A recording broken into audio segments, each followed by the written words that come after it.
Hello, thanks so much for joining me.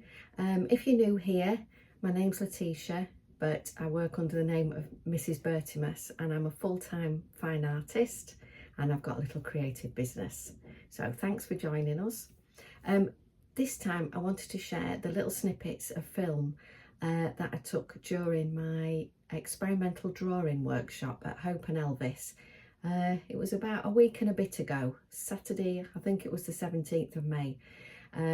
It was called From Realism to Abstraction, and we were trying all sorts of different ways of drawing, and had such a good time. I love teaching at Hope Elvis, where people who just love the same things get together. It's the kind of place I can be 100% myself. So I'll give you an example. In the past, I've been able to show some work and gone, oh, and I found this old crinkly yellowy bit of sellotape and I've used it in a collage, and everybody else goes, ooh, because they understand about the kind of cruddy old bits of sellotape which are beautiful. It was a great day. Well, I had a great day. I'm hoping that everybody else had a great day. And I really ask people on workshops to sometimes go out of their comfort zone, but because it's such a kind of lovely place, everybody's really supportive, everybody gives it 100%, and we have a really good laugh. So it's absolutely brilliant. The only thing is, as always, I didn't take as much film as I wanted to because the day just went in like a flash. And before I knew it, it was near the end, and I don't think I even took photos of everybody's work. So, ladies, I am really sorry if I've missed your work out. But there were some snippets. I also want to say a huge thank you to Wendy and Sam. Wendy runs Hope and Elvis, so thank you so much for inviting me. Sam, I couldn't do it without you, so thank you so much for everything, and thank you to everybody that turned up. It was lovely to have a room full of really brave, talented, creative people. And the lovely thing is, whenever I teach a workshop like that, I come away learning just as much, even more. And there was techniques like, oh, I haven't tried that, and people will go, oh, have you seen this new material? It's like, oh. So it was great. Anyway, I want to share that with you, but I did want to talk to you about self-criticism and that inner critic that stops you doing things you want to do. Because when we started this workshop, anything that's really experimental, where I'm asking you to make a mess and push yourself, I want to always explain the aims of the exercises of what we're actually doing. And the reason for that is, no matter what kind of creative thing you're doing, if you know why you're doing it, if you know the aims, if you know why you're doing it, that gives you the criteria to judge it. And if you have very clear aims, then it doesn't matter if it doesn't so-called look good or attractive or realistic, if those aren't the aims. And teaching that workshop really brought something forward, especially from when I used to teach on the Art Foundation course. And if you've not heard of that before, an Art Foundation course is the year before art students go on to do their degree. It's kind of in between. It's a bridging kind of course between the end of A-level and the beginning of a creative degree. So it's a fascinating course. It's a fascinating year, just nurturing people's creativity before they go on and possibly study further if they want to. And every single time when we were either talking about students' work or doing practical workshops, we would always start with the aims. We often judge drawing with a very tight set of criteria. And often it is, does it look like the subject? Almost in a photographic way. And there is room for that. And it is definitely a technical skill. It's also a very useful skill, but it's not the only way that you can judge a drawing. Drawings can be used for a infinite number of uses. So for example, if you were a writer, you wouldn't be criticising and looking at your shopping list in the same way you would look at the first draft of your novel. And that's how we've got to think about with drawing. So I'm going to put a few examples up of different types of drawings and the different ways that I've used drawings. So for example, there are drawings where you might have this really fleeting idea. For me, normally it's a post-it at 3 o'clock in the morning, and I will scribble something down, but I'll also write next to it to just try and capture that idea. And 9 times out of 10, when I wake up in the morning, it's a really, really rubbish idea, but there might be something there, and I keep those. So here are some examples of those. Now, I then don't look at those little post-its or those little scrappy notes and go, oh my God, that's such a bad drawing. And there are drawings where, again, I'm working things out. I'm either working the placements of where am I going to put the light, medium and dark areas. There are drawings where I might literally be loosening up and I'm using a big soft pencil and a big sheet of paper, and I just want to get some movement, just kickstart my day.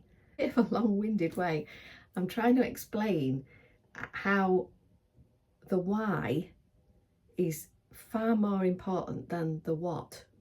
So yeah, all I wanted to say was that workshop, because I haven't taught a full day in a long time, reminded me of a really valuable lesson that I used to try and teach my foundation students.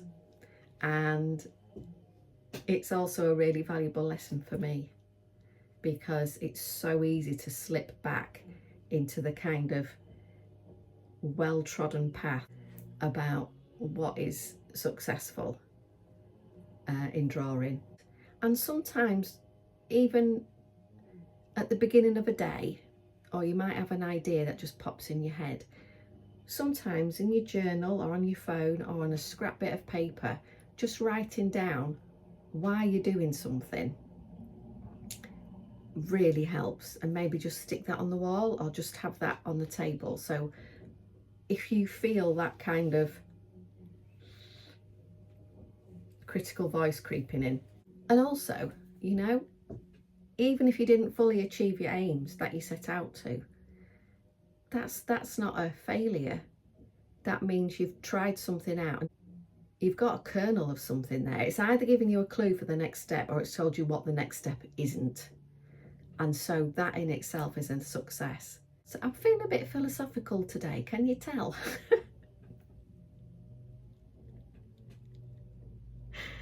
I'm sorry. Do you know, when I feel sorry for my past students, because when I used to teach, I used to just have a ramble about the aims.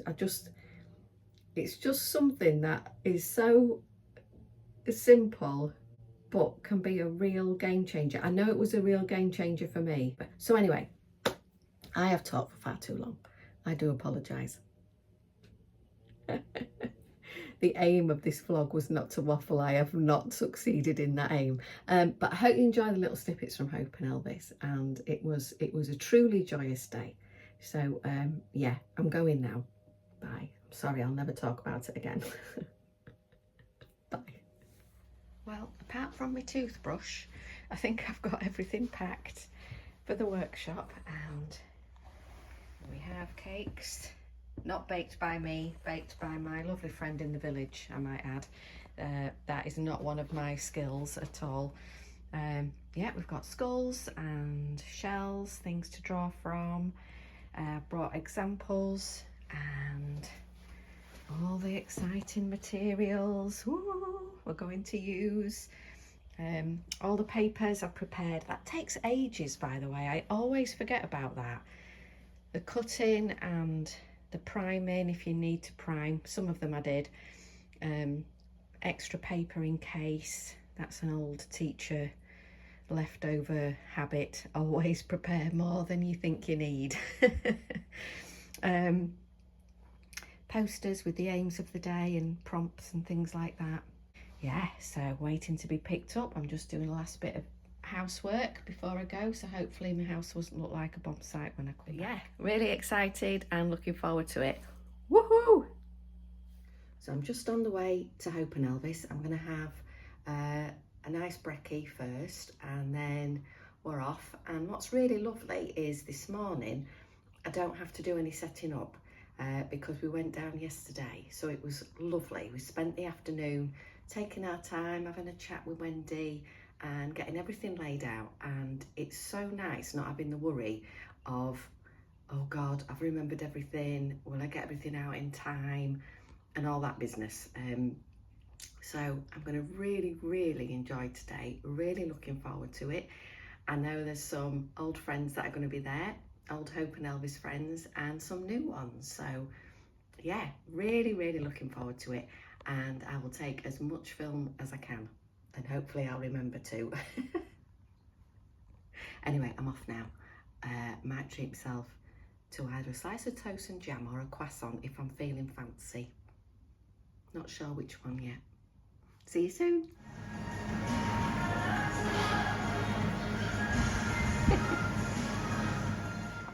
So after brekkie, we were picked up by Wendy, very kindly drove us to the Hope and Elvis studios, and it was so nice that most of the things had been laid out.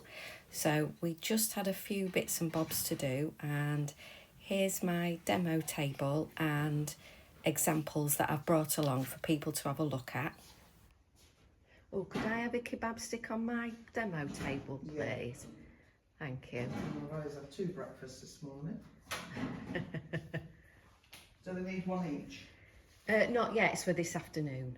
Oh, right, you can just leave them on the side and they can just pick one up. Yeah. Okay. Yeah. It's just so they can do the twiddlies with the wet graphite. See, there's method in my madness. Always is. Well, there's always madness.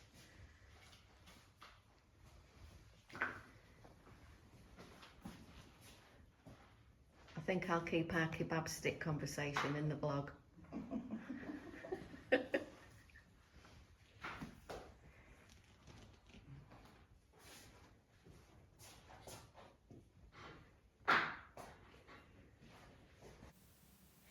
So here's the whole room layout. There was a little badge and a print for everyone, just to say thanks ever so much for coming along. I do get really excited about setting up these workshops and preparing for them, and it's more like a party than work. It's definitely not work. So anyway, yeah, I hoped everybody would like the little prezzies. I wanted to put up as big a display as I could about all the different types of drawing, because that's what we were looking at in the workshop. So I had rough drawings, finished drawings, scribbly notes, everything in between. I also brought some originals and some bits and bobs from my shop, so I like to lay those out. People can have a little peruse whenever they have a cup of tea and a cake. And again, I just think it's nice to bring along so people can see the work firsthand. And this time I brought some original paintings and embroideries as well. So Sam's absolutely brilliant at laying out the shop. I just want to say I didn't put that lovely display up. Visual merchandising is not my forte.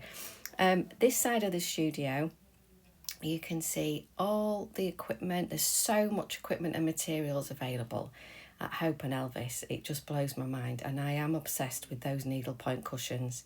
And as well as bringing cakes from the village, Wendy brings the iconic tunnocks and bickies, and there's coffee and tea on tap the whole day. It's just really nice. This again is part of the studios. Wendy also runs a business selling vintage, well, just vintage loveliness really, called Ticking Stripes, and here are some of the things that are on offer. So it's just basically it's a studio of temptation and visual delights. On the walls are Wendy's collections of beautiful textiles, artwork. I think Wendy's just a real curator, collector, and just has an eye for beautiful, beautiful things. I spent many hours flicking through the old photographs and just beautiful ephemera, really. Just she's got a real eye for finding things, and I'm sure you can agree there's lots of temptation there. Wendy's work, I'll show you the back. It's not for sale, but I love it. No.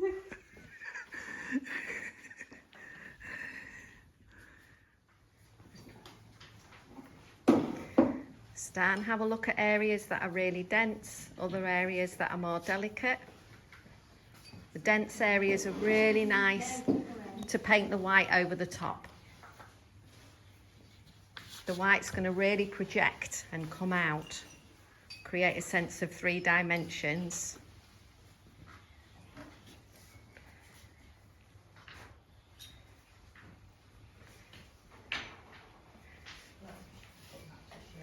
Now there is part of this exercise where I could be really evil now.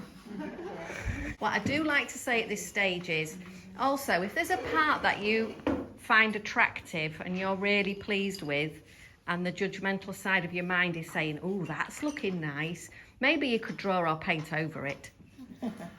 You can destroy the bit that you're drawn to, or not. I'm not going to make you. It's a Saturday morning, that's fine. But you could be really brave.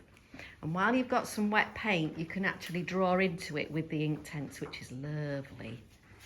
So don't be frightened of having some really juicy, layered, textured areas. Try, if you can, to avoid the pitfall of just trying to fill in between the lines. Don't follow the lines when you do your highlights. Your highlights are from a separate drawing.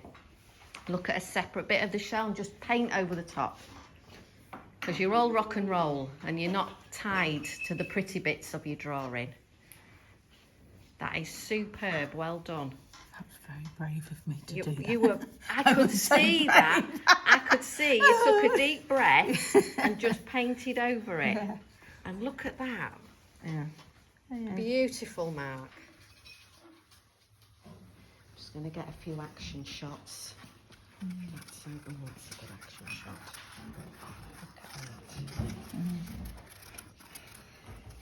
I think every workshop I do involves kebab sticks. It's flat. That's working. Lovely, lovely. In the noise. You having fun? Yeah.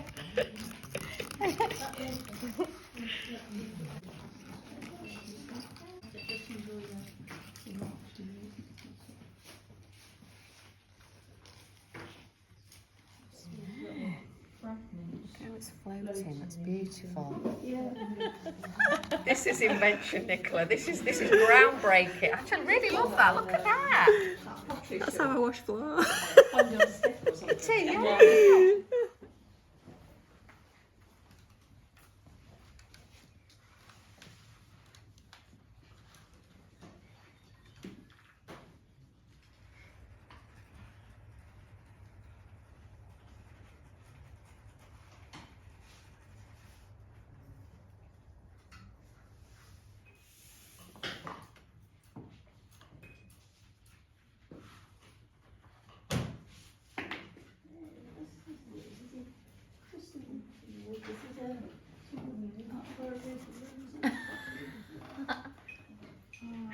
You're in the vlog, ladies. I hope you don't mind. Okay.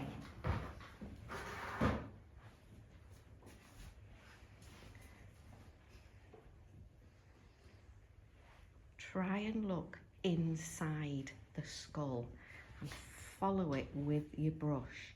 All the tiny indentations, all the nooks and crannies. Try and feel it as though you can see through the surface. What would it feel like? What's it like inside? It's like you're testing it and feeling it with your brush. You're exploring.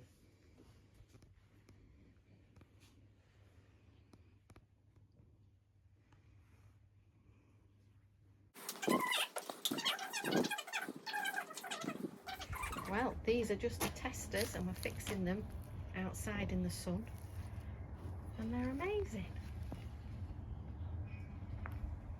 Look at these.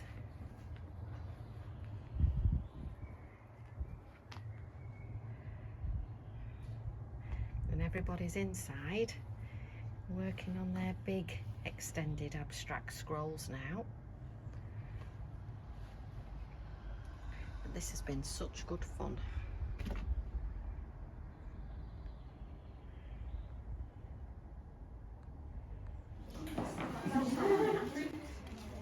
It's gone 4 o'clock, we're still working hard, aren't we, ladies? Certainly are.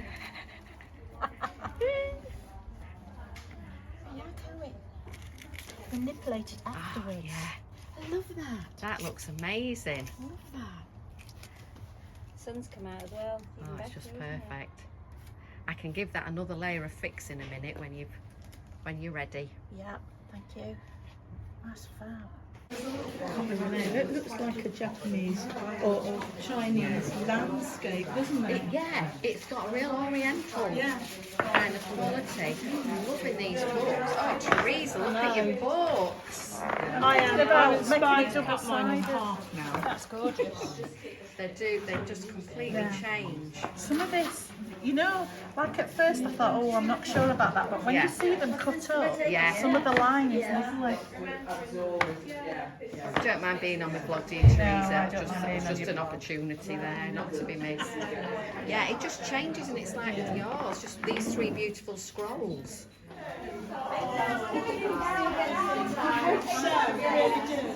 I said it in the end. I've gone.